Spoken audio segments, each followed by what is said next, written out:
Working with female entrepreneurs, many of my clients feel stuck living paycheck to paycheck on their pursuit to success within their business. Today, I'm going to share with you three key steps to put you on that path to a cushioned level of financial security. If we haven't met, I'm Aimee Cerka, your go to money confidence coach for making money simple with straight to the point strategies, all so that you can make more money in less time. So let's get to it. The first thing that you need to do if you're feeling that stuck in that paycheck to paycheck, you probably don't have a budget then.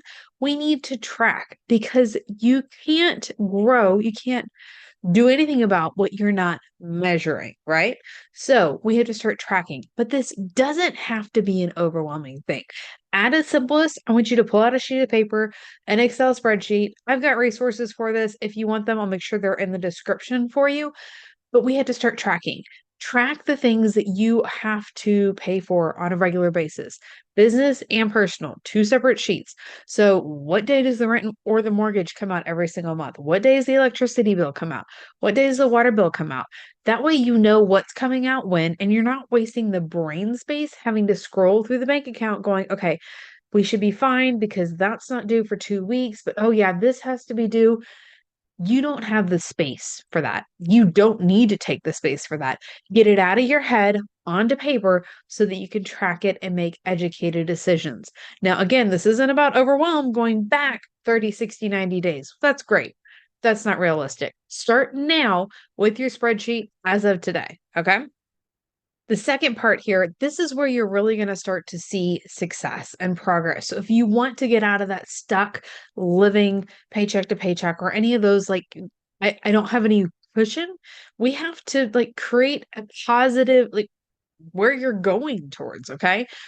What are you working towards? Is this cushioning a savings account? Is this funding an investment? Is this funding your business? Is this buying something? Whatever that thing is that you're working towards, that next step, we need to start designating money for it. And if you're saying, like, Aimee, I don't have money to be able to do that, start small. $25. It doesn't have to be a lot. But when you do that first, when you get paid, if you've seen several of my videos, that weekly check in that we do, this is when you do that. Okay. Whenever you get paid or when you're doing your weekly check in, designate the money first, move it over. If you're putting in the savings account, separate bank, all the things, right? Do it first and then you'll be able to figure it out.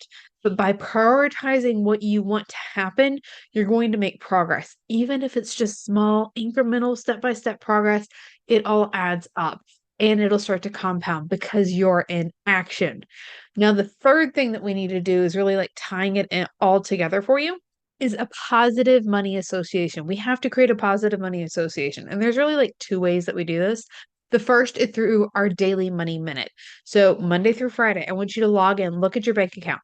I don't care what the number says. Log in, look at the bank account, and immediately after it, go look at something that symbolizes or recognizes the thing that you're working towards. Okay. So maybe it's a new vehicle you want to buy. Go look at vehicles. Maybe it's a property you want to buy. Go look at properties. Maybe it's a cause or an organization you want to help. Go look at their website, whatever it might be. We're tying the association of the bank account balance to the thing that we're working towards. Okay. And then the second part here is you have to have a system set up to have fun money. Okay. Even if things are tight, it's just a little bit less in the fun money account. But if you are tightening everything down and not spending anything, that's not like you're holding everything in. You can't receive like that. Okay. So we have to have fun with our money in a reasonable way. Okay. If you set up the system like I recommend, then that's all done for you. Like it's already there, but you have to have a system or something in place. You have to have fun with your money, which happens easier when you have the system in place. So not all impulse spending is bad. We need to be able to have that fun and enjoy it. And in return, you create that positive money association so that you can move forward. Okay. So we're tracking our like money, we're tracking our monthly expenses. We are creating like positive forward actions towards our goals. We're doing the things that we need to move forward. And then we are creating a positive money association by doing the things that we need to. Now, instead of trying to watch 100 videos to piece together the strategy you might need, you can grab my cash flow calculator and see your cash flow potential in 12 simple questions. It's called a cash flow calculator, but it's more like an assessment. And what I do with this is the first thing that I have my Money Mastery Academy members do. We go through this cash flow calculator so that we can see exactly what they need to tweak to unlock their cash flow potential, because you're probably already doing the work. We just need to make sure you're doing the right work. So if you want to check out that cash flow calculator, make sure to drop me a cash flow below.